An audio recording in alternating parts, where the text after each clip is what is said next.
क्या हमें financial stability के हिसाब से अपना पार्टनर चुनना चाहिए या फिर इमोशनल इंटेलिजेंस के हिसाब से? ऐसा नहीं होना चाहिए कि एक इंसान पैसे के पीछे भागे जा रहा है और एक इंसान को पैसे से कोई फर्क नहीं पड़ता। अगर आप किसी भी पार्टनर के साथ हैं and you feel respected, heard and also feel that you have grown as a person, that's the place to be. क्या कोई ऐसी चीज़ है जो आपको आपके बारे में पहले पसंद नहीं आती थी बट अब आने लगी है, and specially from the angle of financial perspective? हमने बड़ी मुश्किलों में पले बड़े हैं, तो पैसे की अहमियत हमें हर रोज रियलाइज होती थी। तो ऐसा लगता था कि यार थोड़ा बहुत पैसा है उसके साथ भी गैम्बल, क्योंकि स्टॉक मार्केट ऐसा लगता था सट्टे वाला बाजार, लोगों की परिवार उजड़ जाते हैं अगर वो स्टॉक मार्केट में पैसा डालते हैं। हर्षद मेहता के स्कैम हो गया, ये हो गया, वगैरह वगैरह। Thank you.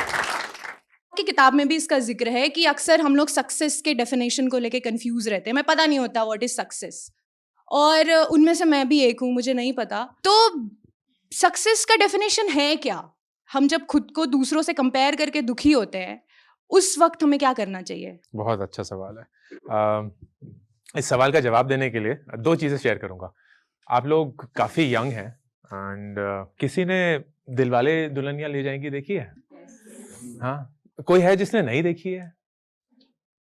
हाँ, कुछ लोग हैं जिन्होंने नहीं देखी होगी। एंड देखिएगा, अगर मौका मिलेगा और अगर रोमांस में कुछ भी थोड़ी बहुत रुचि है तो वो मूवी आपके रोमांस की डेफिनेशन को काफी ट्विस्ट कर देगी, क्योंकि अभी थिएटर में लगी भी हुई है।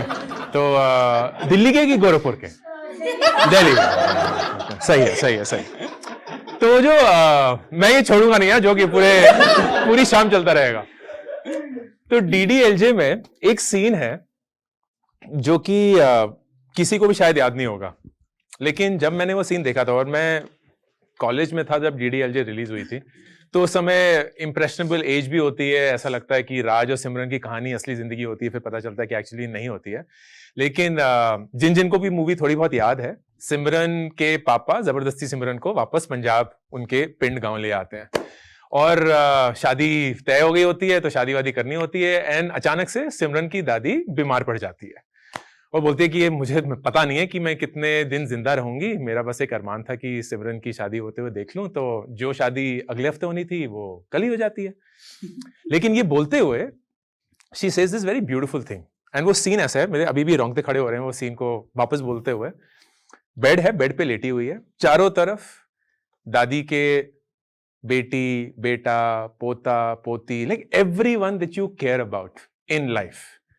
एंड वो अपने सीन की शुरुआत इस डायलॉग से करती हैं, मैंने जिंदगी बड़ी अच्छी जी है, मैंने जिंदगी बड़ी अच्छी जी है, एंड सब कुछ देखा है, सब कुछ किया है, लेकिन जाते जाते अगर सिमरन की शादी हो जाए। And I don't know why when she said that कि मैंने जिंदगी बड़ी अच्छी जी है, कहीं तो दिल में ये बस गया कि यार ये अगर मेरे साथ जिंदगी में हो जाएगा ना, कि मैं मर रहा हूं, या मुझे पता है कि मैं मरने वाला हूं, and I am surrounded by people that I absolutely love, जिनकी बड़े काम करके उनको वो जिंदगी दी है, उन्होंने भी बहुत खुशियां बटोरी हैं अपने लिए, खुद के लिए, whatever.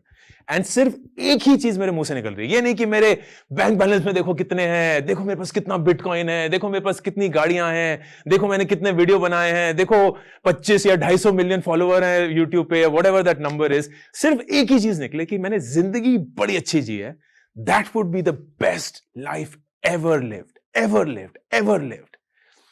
And then that's a grand statement, right? So that is like, ये तो मरते हुए होगा, अब मरना पता नहीं कब होगा, शायद कल हो जाए या 50 साल बाद हो, who knows?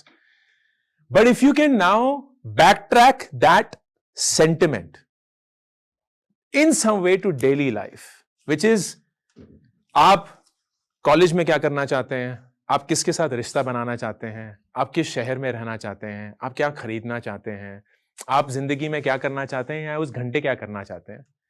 Every single time you are able to confidently state to yourself, surrounded by all those who you love, कि मैंने अभी तक जिंदगी बड़ी अच्छी जी है, That for me is genuine success. Everything else is immaterial.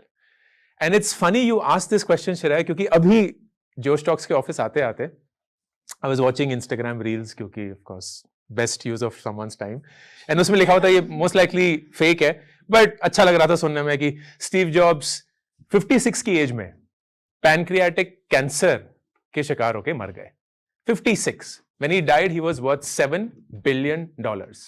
And Steve Jobs को one of the best inventors, one of the best founders, one of the best CEOs माना जाता है दुनिया में. And जाते जाते उन्होंने कुछ चीजें बोली थी जो पता नहीं वो रील बनाने वाले को तो नहीं बोली होगी, तो उसको कैसे पता चली, क्योंकि मैंने कहीं पढ़ी नहीं है. But let's assume that that's what he said.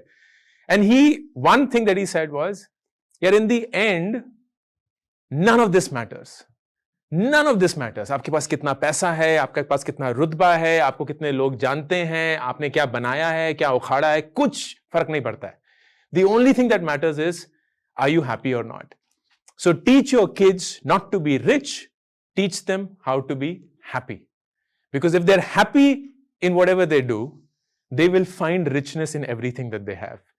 And that would be my definition of success any single day in life. जो मैं आज अपनी जिंदगी जी रहा हूं, and अगर किसी भी लेवल पे आपको मेरे चेहरे से, मेरी बॉडी लैंग्वेज से, मेरे कंटेंट से हैप्पीनेस, कंटेंटमेंट, फुलफिलमेंट दिखती है, वो इसलिए क्योंकि मैं ढोंग नहीं नचा रहा हूं. मैं बिल्कुल ऐसा ही हूं. आपके सामने पहली बार मिला हूं, ऐसे ही हूं.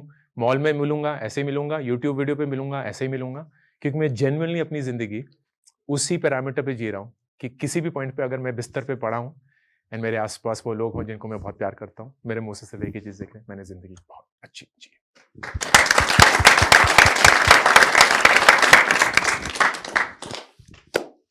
I'll go with the next question.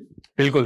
Hi, my name is Adarsh, and Ankur, my question to you is कि we have seen a lot of people talk about this on the internet कि अगर आप अपने funnel में top पर हैं, you're gonna do very well for yourself, you're gonna make a lot of money. And my question to you is how to do that, how to be in the top of the funnel in the 1%, and what are the things I should be doing on an everyday basis to make that happen. Wonderful. बहुत बढ़िया. आप student है आदर्श की काम करते हैं? No, I'm working. Okay, great. तो you've been through that class वाला thing. क्या आप टॉपर थे स्कूल के या कॉलेज के? No, I was an average student. ठीक है, perfect, which is perfectly fine. तो बैठिए. Sure. यहाँ कोई स्कूल या कॉलेज का टॉपर रह चुका है? सुप्रिया थी. हाँ, वो मुझे याद है. बाकी सब हाँ भाई काफी टॉपर रहे हैं. हाँ, देव तुम टॉपर थे? फिर कॉलेज में आते आते दिख गया कि कुछ फर्क नहीं पड़ता नहीं है. ओके, एंड ऐसे लोग थे जिनको हमेशा डांटी पड़ती रहती थी, पढ़ लो, कुछ नहीं हो पाएगा जिंदगी में, कहां जाओगे. हाँ, आई एम 44. ठीक है. स्कूल मैंने 1998 में पास आउट किया था. 1998 में कितने लोग पैदा हुए थे? कुछ लोग थे. हाँ, बाकी लोग पैदा ही नहीं हुए थे. तो मैं काफी बुजुर्ग हूं. एंड मेरा भी उस समय पे आदर्श यही मानना था. इनफैक्ट मैं ना उस समय पे बहुत ही क्लोज्ड माइंडेड इंसान था. मैं माँ बाप का प्योर रूप ऑफ एक बच्चा कैसा होना चाहिए वो था कि कभी झूठ नहीं बोलेगा. मैं बॉयज स्कूल में था. ठीक है. तो और बॉयज, कोई बॉयज स्कूल में पढ़ा है? आप पढ़े हैं तो देव तुम पढ़े ना, तो तुम्हें शायद पता होगा. Boys school is like the closest replica to शैतान का घर कैसे हो सकता है, क्योंकि 13 साल की उम्र से लड़कों के ना हार्मोनल चेंजेस होने लग जाते हैं, तो उनको समझ नहीं आता कि वो अपनी एनर्जी कहां डिवर्ट करें. और लड़के ही है ना, तो वो भूसे मार रहे हैं, दीवारें तोड़ रहे हैं. लाइक हमारा स्कूल अलग ही लेवल का इनफेमस था for all of these things. So I have seen boys up close. और मुझे लड़कों की फितरत से बहुत सब कुछ समझ में आ जाता है. एनीवे, तो वो चल रहा है. So my mom and dad were very happy कि यार वो जो बिगड़े हुए लड़के हैं उनके साथ वक्त नहीं बिता रहा है, पढ़ता है अच्छे से. I was never a topper, लेकिन टॉप 3, टॉप 5 रैंक्स में आ जाता था. अच्छी लगन थी, ये सब कुछ था. And because of that there was a very moral definition in my life कि अच्छा क्या है और बुरा क्या है. तो मुझे वाकई में लगता था स्कूल में कि जो लोग सिगरेट पीते हैं ना वो बुरे इंसान है. और बुरे इसलिए नहीं कि वो कोई बुरी चीज कर रहे हैं, वो बुरे इंसान है। लाइक वही लोग हैं जो आगे जाके टेररिस्ट बनेंगे, वही लोग हैं जो आगे जाके बैंक लूटेंगे, लाइक लोगों का खून करेंगे। जो लोग शराब पीते हैं वो बुरे इंसान हैं, जो लोग हर वीकेंड पार्टी करते हैं वो बुरे इंसान हैं। तो वो एक अलग ही लेवल ऑफ जजमेंटल, मैं वैसा था इंसान। एंड उसी के चलते मुझे ये लगता है जो लोग टॉप करेंगे वही है जो दुनिया को बचाएंगे। जो लोग फेल हो रहे हैं और जो लोगों ने कॉमर्स या ह्यूमैनिटीज ली हुई है वो वही लोग हैं जिनको साइंस वालों को दुनिया से बचाना होगा। है तो साइंस वाले हैं बेसिकली द सेवियर्स, पूरे द सुपर हीरोज, एंड ये सब हैं बेचारे जो लगे रहेंगे एक दूसरे को मार रहे होंगे। And it's just, I am not at all proud of who I was at that point of time, but I can't deny who I was, तो मैं openly admit कर रहा हूं। And it so happened that living life for 44 years, the biggest lesson that I have learned, इसकी over time ना एक इंसान के अंदर की फितरत होती है, which perhaps they also don't realize when they're growing up. I certainly didn't when I was growing up, but over time there is a beautiful convergence in the world.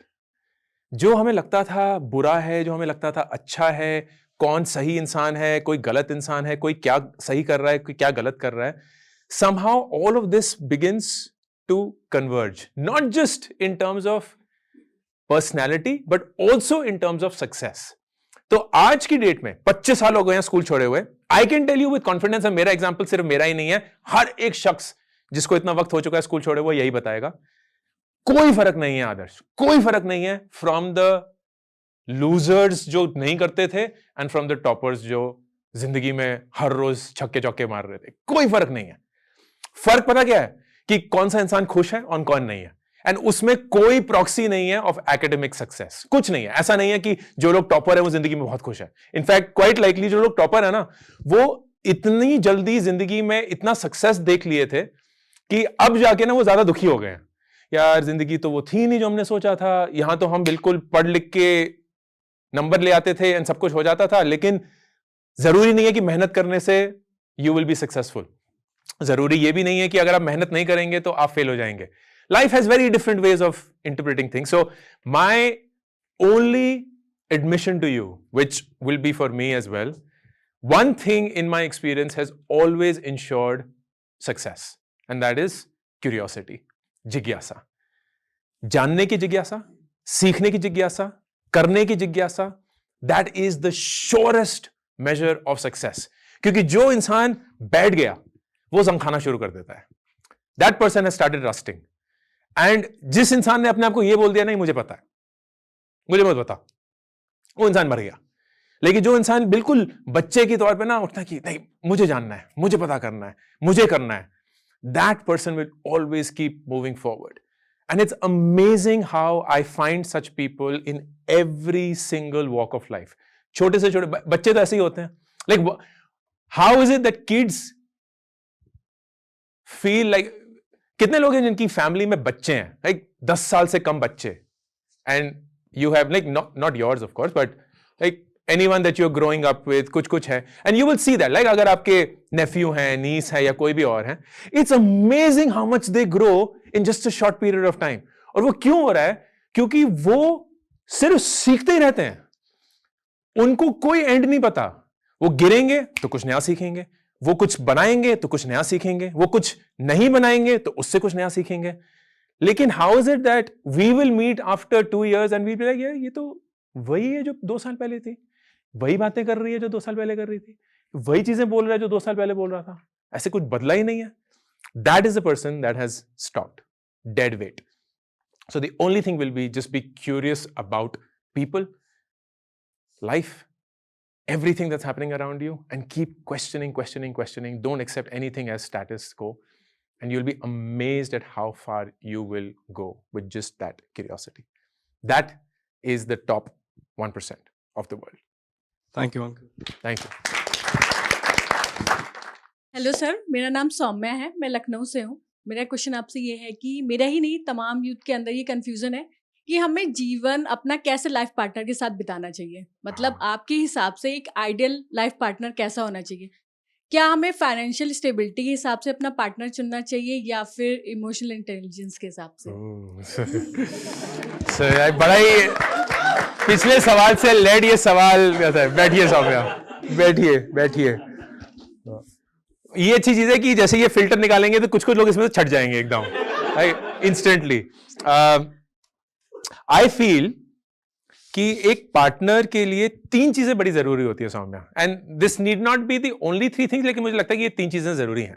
एक, अलाइनमेंट ऑन मनी। अलाइनमेंट का मतलब ये नहीं है कि उसके पास उतना ही पैसा जितना मेरे पास है या उनकी फैमिली के पास उतना ही पैसा जितना मेरे पास है। अलाइनमेंट का मतलब हम पैसे को सिमिलर नजर से देखते हैं। दोनों के पास शायद पैसा नहीं है, या दोनों के पास पैसा है, या एक के पास नहीं है, एक के पास नहीं है। पर ऐसा नहीं होना चाहिए कि एक इंसान पैसे के पीछे भागे जा रहा है और एक इंसान को पैसे से कोई फर्क नहीं पड़ता, because that will always create friction. It will translate into कि आपका पर्सनल एम्बिशन क्या है। एक इंसान बोलेगा यार हमें जब कभी भी कोई अच्छी जॉब अपॉर्चुनिटी मिले शहर बदल दो, देश बदल दो। लेकिन एक इंसान होगा यार हम क्यों अपनी जिंदगी को बार बार इस तनाव से गुजरते हैं, एक जगह पे ठहर गए हैं, घर बना लिया है, यही रहते हैं, बच्चों का स्कूल ये बोला। लेकिन दूसरा नहीं, 18 घंटे काम करना है, यही तो वक्त है काम करने का। ये फैमिली बाद में आ जाएगी, लेकिन जब तक पैसा नहीं बनेगा ना तब तक क्या है। दूसरा बोलेगा यार थोड़ा कम काम करके मेरे साथ बच्चों के साथ वक्त बिता लो। तो पैसा becomes a very fundamental reason for either a disconnect or a connect. So that's number 1. Number 2, faith. And faith does not mean religion, it means faith. कि आप किस चीज में विश्वास करते हैं, या किस पर विश्वास करते हैं, या किस में विश्वास करते हैं और किस पे नहीं करते हैं, एंड क्या उसमें अलाइनमेंट है कि नहीं। तो बहुत लोग जैसे बोलते हैं यार इंटर रिलीजन मैरिज नहीं होनी चाहिए। आज से इंटर रिलीजन मैरिज कॉम्प्लिकेशन इसीलिए क्रिएट करती है कि वो बिलीफ सिस्टम एक दूसरे को अटैक करता है। लेकिन अगर वो बिलीफ सिस्टम अटैक नहीं करता है, फर्ज करिए कि जैसे मैं एक हिंदू हूं, लेकिन मैं उस हिंदू रिलीजन को रिलीजियसली फॉलो नहीं करता हूं जिस हद तक मेरे माँ बाप करते हैं या मेरा कल्चर बोलता है, I don't follow it this much. लेकिन फॉर एग्जाम्पल अगर रुचि एक डिवोट प्रैक्टिशनर होती of any faith and I had a problem with that, that becomes a rift. But if I am okay कि घर में मंदिर है, लेकिन मुझे मत फोर्स करना उस मंदिर में जाने के लिए, या अगर मेरा मन करेगा तो कभी हाथ जोड़ लूंगा, लेकिन अगर नहीं किया तो प्लीज ऑफेंड मत होना, then that is perfectly fine. It doesn't have to be कि दोनों ही फॉलो कर रहे हैं या दोनों नहीं कर रहे हैं. It needs to be just acceptance around faith, whether it's religion, whether it's a belief system or anything. And third, it is around your ambition in life. कि हम जिंदगी से चाहते क्या हैं या क्या करना चाहते हैं, वो डिस्कनेक्ट भी नहीं होना चाहिए. दैट डजंट मीन कि both have to be ambitious. It again doesn't mean both do not have to be ambitious. It is about कि मुझे पता है कि तुम एम्बिशियस हो, मैं नहीं हूं, and I am okay with that and I am okay with that. Both have to be an acceptance, क्योंकि उसके चलते कैसे उनकी जिंदगी बदलेगी या क्या क्या डिसीजंस लेने पड़ेंगे, that will have to be completely reconciled. तो ये 3 चीजें, अ कॉमन belief system या value system on money, on your faith and on your ambition. अगर ये 3 चीजें sorted हैं, my experience tells me बहुत सारी और अदर चीजें जो हमें लगता है ज्यादा जरूरी है ना, वो ऑटोमेटिकली टेक ओवर हो जाती है. Your physical intimacy, emotional intimacy, intellectual intimacy, all of these stem from the respect that you have for your partner in whatever ways. तो एक टॉप लाइन कंक्लूजन ये होगा कि अगर आप किसी भी पार्टनर के साथ हैं and you feel respected, heard and also feel that you have grown as a person, that's the place to be. That's the place to B.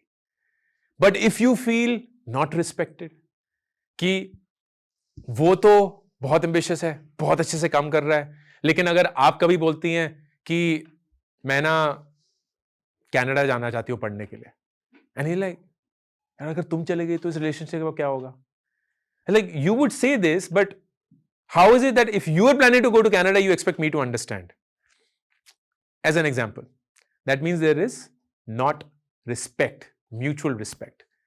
There is not a feeling of being heard. आप बोल रहे हैं कि यार मुझे ऐसा feeling लग रहा है, नहीं, वो लगता है, होता है, you will be okay, you are not being heard, you are not grown as a person. या you look at yourself and you almost feel कि जिस रिश्ते से मुझे लगता था मुझे खुशी मिलेगी, या मैं कुछ सीखूंगी, या मुझे एक सेंस ऑफ सिक्योरिटी मिलेगी, या एक सेंस ऑफ कंफर्ट मिलेगा, मुझे एग्जैक्टली ऑपोजिट फील होता है। I am always feeling anxious, I am always feeling stressed, I am always feeling इस रिश्ते से मुझे मिल क्या रहा है, why am I in this, but I also then cling on to it because it is the natural tendency, then you are in the wrong relationship and that is not going to work. So these 3 things, common value system on money, on faith, on ambition, automatically, in my opinion, leading to physical intimacy and compatibility, emotional compatibility, and intellectual compatibility.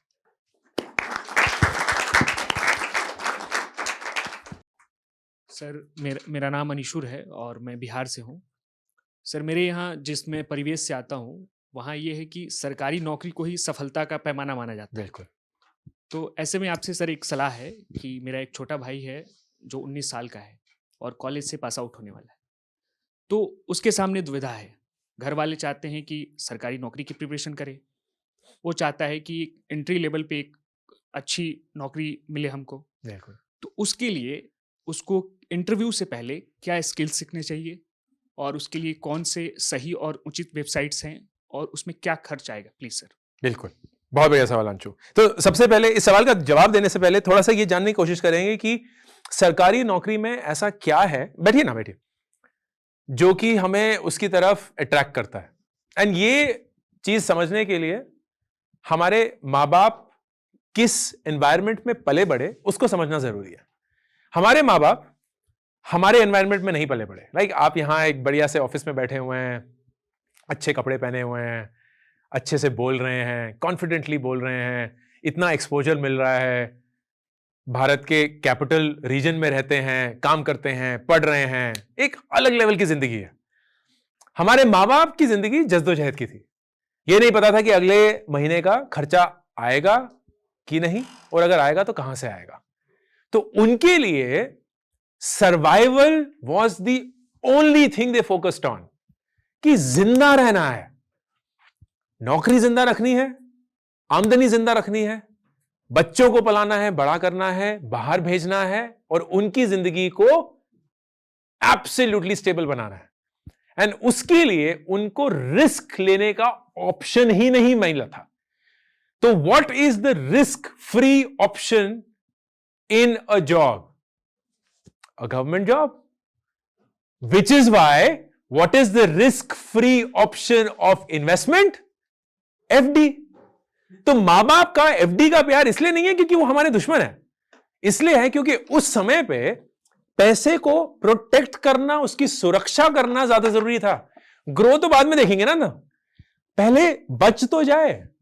तो FD में डालो, recurring deposit में डालो, savings bank में डालो, PF कराओ, pension scheme डालो, वो हर एक चीज जो सरकार बैक करती है एंड सुरक्षित है। तो the operating word for our parents generation was survival and stability. अब नई दुनिया है, यहां बैठे बैठे रिमोट काम करते हुए, फ्रीलांसिंग करते हुए लोग लाखों कमा रहे हैं। मां बाप का दिमाग ही खराब हो गया, चल क्या रहा है, तो तुम काम कब करते हो? लाइक लैपटॉप पे बैठे रहते हो पर काम कब करते हो? नहीं मां पापा यही काम है। नहीं, ऑफिस कहां है? नहीं, यही लैपटॉप है। नहीं, ये तो वेबसाइट है। ऑफिस कहां है? समझ नहीं आएगा उनको, एंड उनकी गलती नहीं है। तो हम नहीं हाँ मां, लाइक वीडियो एडिटिंग कर रहा हूं, नहीं कर क्या रहे हो? So they don't get it. And उनके जमाने में कोई अगर बॉम्बे जाके actor, editor, playback singer, theatre artist बनना चाहता था, मतलब खत्म है, अब उनकी चर्चा ही नहीं होगी। जायदाद से तो बेदखल हो ही गए हैं, शादी वादी के रिश्ते भी नहीं आएंगे, लाइक सब खत्म हो गया है। वो गांव से ही निकल गए, गया बॉम्बे गया, वापस नहीं आएगा, क्योंकि that meant complete destruction. Stability नहीं है। तो डॉक्टर, इंजीनियर, लॉयर, ये रुतबे वाले पेशे थे, स्टेबिलिटी वाले पेशे थे, सरकारी नौकरी was of course the best. But here is what I always tell, आपके माँ बाप चाहे आपको जो भी राय थे, वो आपकी जिंदगी से एग्जैक्ट वही चीजें चाहते हैं जो आप अपनी जिंदगी से चाहते हैं. अगर आप थोड़ा सा स्टेप बैक लेके ना रस्तों को भूल जाइए कि वो कौन सा रास्ता बोल रहे हैं, आप कौन से रास्ते पे जाना चाहते हैं. आप वाकई में सिर्फ ये पूछें कि माँ बाप जो रास्ता मुझे बोल रहे हैं उससे वो मेरी जिंदगी से क्या चाहते हैं, और मैं जिस रास्ते पे जाना चाहता हूं या जाना चाहती हूं उस रास्ते से मैं अपनी जिंदगी से क्या चाहती हूं. डेस्टिनेशन सेम है. आप भी अपनी जिंदगी से पैसा चाहते हैं, आप भी अपनी जिंदगी से रुतबा चाहते हैं, आप भी अपनी जिंदगी से स्टेबिलिटी चाहते हैं, आप भी अपनी जिंदगी से ग्रोथ चाहते हैं, वो भी आपके लिए वही चाहते हैं. प्रॉब्लम सिर्फ यही है कि उनको सिर्फ वही रास्ता पता है. आपको तो बहुत सारे रास्ते पता चल गए हैं, और जो स्टॉक देख देख के तो दिमाग ही खराब हो जाता है. ये भी कर सकते हैं, ये भी कर सकते हैं, ये भी कर सकते हैं, ये भी कर सकते हैं. एक दुनिया खत्म ही नहीं हो रही है. So it is natural that they don't understand what you want, but it is your responsibility to understand why they want what they want. मां बाप को समझना जरूरी है. अब एक प्राइवेट नौकरी करनी है, एक नॉर्मल कॉर्पोरेट जॉब लेनी है, गवर्नमेंट जॉब के लिए नहीं बैठना है, उसके लिए कैसे प्रिपेयर करें. अब वो दुनिया जो है वो गवर्नमेंट जॉब से काफी अलग है, विच इज ऑब्वियस. उसकी रिक्वायरमेंट क्या है? उसकी रिक्वायरमेंट है सिर्फ एक, परफॉर्मेंस. परफॉर्मेंस. अगर आप परफॉर्म कर रहे हैं, अगर आप सही स्किल्स के साथ हैं, अगर आप जो काम आपको बोला जाता है उसको अच्छे से डिलीवर कर सकते हैं, तो आप सही हैं. अगर नहीं कर सकते तो आप गलत हैं. एंड गलत का नतीजा could be losing the job, which is a scary thing. So for your brother who's only 19 and is beautiful, उसको सिर्फ और सिर्फ एक चीज पे फोकस करना है कि वो जहां भी नौकरी करना चाहते हैं उस नौकरी में सही से काम करने का रिक्वायरमेंट क्या है. What is the process और method to be good at that work, वो समझना है. And the best way to do that at 19, क्योंकि मुझे लगता है कि वो कॉलेज जा रहे होंगे अभी, तो सीख रहे हैं, तो बस बढ़िया है. वो जो सारे पेशे हैं उनको जितनी गहराई से समझने की और जानने की कोशिश करेंगे उतना ही उनका वो नॉलेज बनेगा. कि अगर वो ग्राफिक डिजाइनर बनना चाहते हैं तो ग्राफिक डिजाइनर वाकई में करता क्या है, वीडियो एडिटर बनना चाहते हैं, वीडियो एडिटर क्या करता है, राइटर बनना चाहते हैं, राइटर क्या करता है, डेटा एनालिस्ट बनना चाहते हैं, वो क्या करता है, कंसल्टेंट बनना चाहते हैं, सेल्स में जाना चाहते हैं, मार्केटिंग करना चाहते हैं, वो वाकई में करते क्या है, उनकी रोजमर्रा की जिंदगी में क्या होता है. ये नहीं कि कितना कमाते हैं, क्या क्या टेस्ट दिए हैं, कहां से हो जाएगा, वो ना बहुत हाई लेवल पे होता है.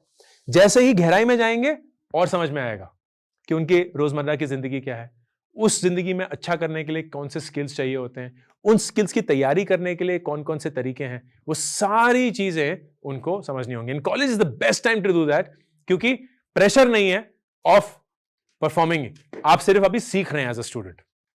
अगर वो ये करेंगे, and the second thing that I would suggest is, अगर कॉलेज के दौरान वो इंटर्नशिप्स कर सकते हैं तो बहुत ही बढ़िया है, क्योंकि फिर जो ट्रेनिंग आपको यूट्यूब की वीडियो से मिलेगी ना, वो आपको रियल लाइफ में मिलनी शुरू हो जाएगी.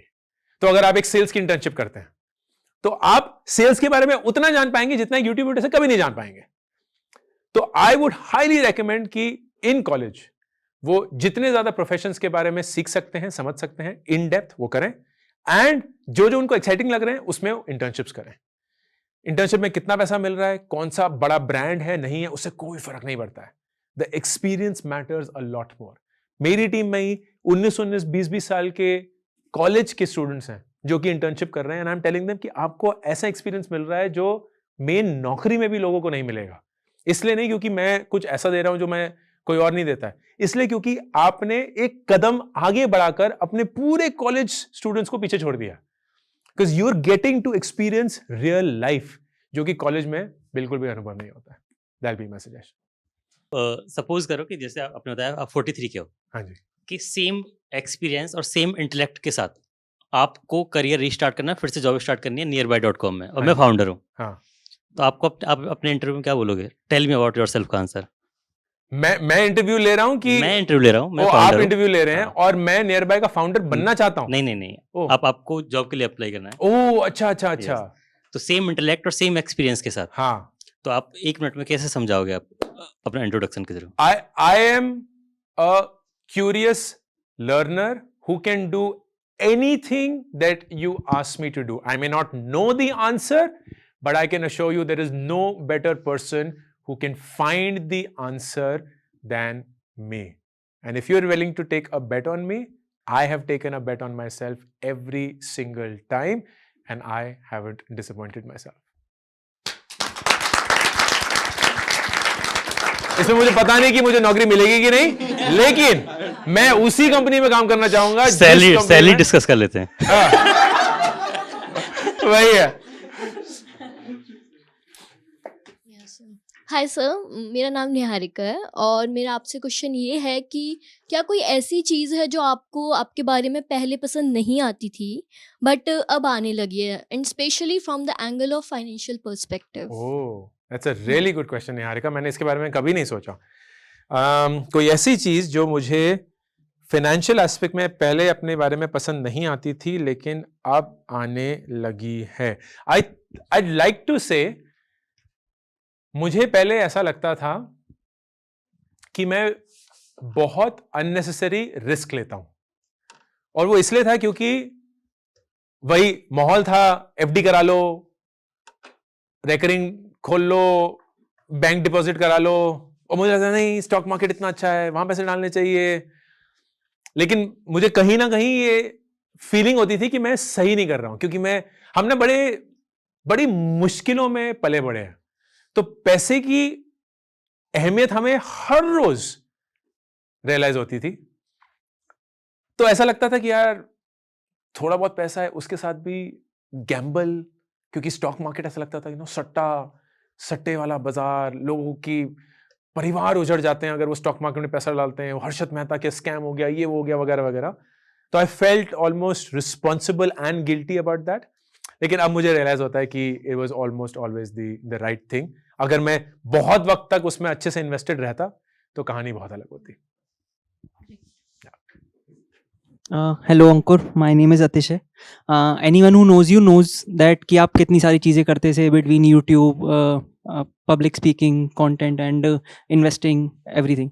सो विथ ऑल दीज एंगेजमेंट्स मेरा क्वेश्चन आपसे है कि how do you manage your relationships, number one, say between your parents, your wife and your kids, and second is which is the hardest to manage, which relationship is hardest to manage for you? Got it. Yeah, good question. So the thing is, एक चौकोर या square imagine करिए जिसके 4 भाग हैं। सबसे नीचे वाली जो लाइन है उसमें मैं सवाल पूछ रहा हूं कि क्या आप मेहनत करते हैं, हाँ या ना? एंड जो खड़ी हुई लाइन है उसमें पूछ रहा हूं क्या ऐसा लगता है कि आप मेहनत करते हैं, हाँ या ना? तो 4 कॉम्बिनेशन निकले हैं। आप मेहनत करते हैं और लगता है कि आप मेहनत करते हैं, आप मेहनत नहीं करते हैं लेकिन लगता है करते हैं, ऐसा लगता नहीं है कि आप मेहनत करते हैं लेकिन आप करते हैं, और लगता भी नहीं है मेहनत करते हैं और करते भी नहीं है। ठीक है, ये 4 ऑप्शन हो गए। ज्यादातर लोग उस क्वाड्रेंट में होते हैं जहां आप मेहनत करते हैं और लगता भी है कि आप मेहनत करते हैं। जैसे आप कर रहे हैं, घंटों बिताते हैं, लगता भी है मेहनत करते हैं, झलकता है आपके काम में। लेकिन इसमें सबसे बेस्ट क्वाड्रेंट कौन सा होगा? अगर आप अपनी जिंदगी के लिए एक बक्सा चूज करना चाहेंगे इन 4 में से, तो कौन सा बक्सा चूज करना चाहेंगे? जहां पे लग रहा है आप मेहनत नहीं कर रहे लेकिन कर भी रहे। जहां पे लग रहा है कि नहीं कर रहे हैं और कर रहे हैं, ठीक है। और कोई और कौन सा बक्सा चूज करेंगे? मतलब कोई और जिसके लिए ये ऑप्शन हो या कोई और ऑप्शन हो? Which will be the best option for your life? Okay, so I will give you an answer. In the 20s, बिल्कुल सही आंसर है। 20s में आप इस पॉइंट पे होना चाहते हैं जहां आप मेहनत कर रहे हैं लेकिन लोगों को ऐसा लग रहा है कि यार और हो सकता है, because then you're pushing yourself, you're becoming a better version, and अभी एनर्जी भी है, एम्बिशन भी है, एक्साइटमेंट भी है। 40s में आते आते जब आपका परिवार है, रिस्पॉन्सिबिलिटीज हैं, आप काफी टाइम तक ये कर चुके हैं, आप इसके एग्जैक्टली ऑपोजिट होना चाहते हैं। आप एक ऐसे खाने में होना चाहते हैं जहां मेहनत नहीं कर रहे हैं लेकिन लोगों को लग रहा है कि आप बहुत मेहनत कर रहे हैं। मैं एग्जैक्टली उस खाने में हूं। तो लोगों को लगता है कि मैं 24 घंटे ना सोशल मीडिया पे होता हूं, मैं एकदम लगा हुआ हूं, यूट्यूब वीडियो बन रहे हैं, वैसे ऐसे कर रहा हूं, फिर इंस्टाग्राम रील बन रही है, फिर चाबुक से मेरी टीम मुझे मार रही है, नहीं अभी ट्विटर पे भी जाना है, तो फिर मैं ट्विटर पे भी जा रहा हूं, फिर मैं कोर्स भी बना रहा हूं, फिर मैं किताबें भी लिख रहा हूं, फिर मैं ये भी कर रहा हूं। मैं पूरे हफ्ते में करीब 10 से 15 घंटे काम करता हूं, रोज 2 से 3 घंटा बस। तो मेरे पास ना बहुत वक्त है, लेकिन लोगों को लगता है कि नहीं है। आप कितने बिजी हैं? इतने सारे लोग मुझे बोलते हैं मैं ईमेल कर दूंगा, लेकिन आप तो बहुत बिजी हैं। मैं बिजी नहीं हूं, मैं तो अपनी सारी ईमेल पढ़ता हूं, मेरे पास वक्त ही वक्त है। तो रिश्तों के लिए भी वक्त ऑटोमेटिकली निकल आता है। आई वर्क फ्रॉम होम, तो रुचि मेरी वाइफ जो है वो भी वर्क फ्रॉम होम करती हैं, तो हम एक दूसरे से मिलते रहते हैं, बहुत अच्छे से वक्त बिताते हैं। बच्चे जब स्कूल से आ जाते हैं मैं वही होता हूँ, जब स्कूल से जा रहे होते हैं तब भी वही होता हूँ, जब रात को सो रहे होते हैं तब भी वही होता हूँ। तो आप काम नहीं करते क्या? एंड इट्स अमेजिंग बिकॉज ये ना मुझे डरावना लगता है। एंड द रीजन इज, ये मैं रुचि के साथ बात कर रहा था, थोड़ा सा डिविएट करूंगा लेकिन शायद इंटरेस्टिंग होगा। हमने अपने माँ बाप को मेहनत करते हुए देखा है। लाइक एक पॉइंट था जब पापा घर ही नहीं होते थे, एक टूर पे ही हैं, आते ही नहीं थे, हम उठते थे वो गए हैं, हम जब सोते थे वो आए नहीं है। लाइक ही वाज लगे हुए हैं, जद्दोजहद है। मम्मी भी हमेशा बिजी रहती थी, कभी किसी काम में किसी काम में। So we have seen our parents work hard. हमारे बच्चों ने, तो विदुर 12 साल का है जो हमारा बड़ा लड़का है, उसने करीब पहले 6 साल अपनी जिंदगी के हमें मेहनत करते हुए देखा है। क्योंकि रुचि और मैंने अपने 30s में बहुत मेहनत करी, लेकिन 40s तक आते आते थैंकफुली वो मेहनत रंग लाई, तो लाइफ बहुत चिल हो गई। उज़मा जो हमारी 6 साल की है, उसने तो हमें मेहनत करते हुए देखा ही नहीं है। तो अगर आप उज़मा से पूछेंगे कि जिंदगी में सक्सेसफुल कैसे होंगे, तो वो तो बोलेगी यूट्यूब वीडियो बना के कुछ करना ही नहीं है, कुछ नहीं करना और लाइफ में। वो बोले घर पे बैठो, थोड़े टाइम के लिए नीचे चले जाओ, यूट्यूब वीडियो बना लो, ऊपर आ जाओ, लाइफ चिल है। यही उसके लिए लाइफ है, यही उसकी डेफिनेशन या परिभाषा है मेहनत की। तो हमारा डर यह समाया हुआ है कि हमारे बच्चों को पता कैसे चलेगा कि हमने पहले 30 साल कितनी मेहनत करी है। They have no idea. उन्होंने तो सिर्फ यही जिंदगी देखी है, विच वॉज जस्ट चिल।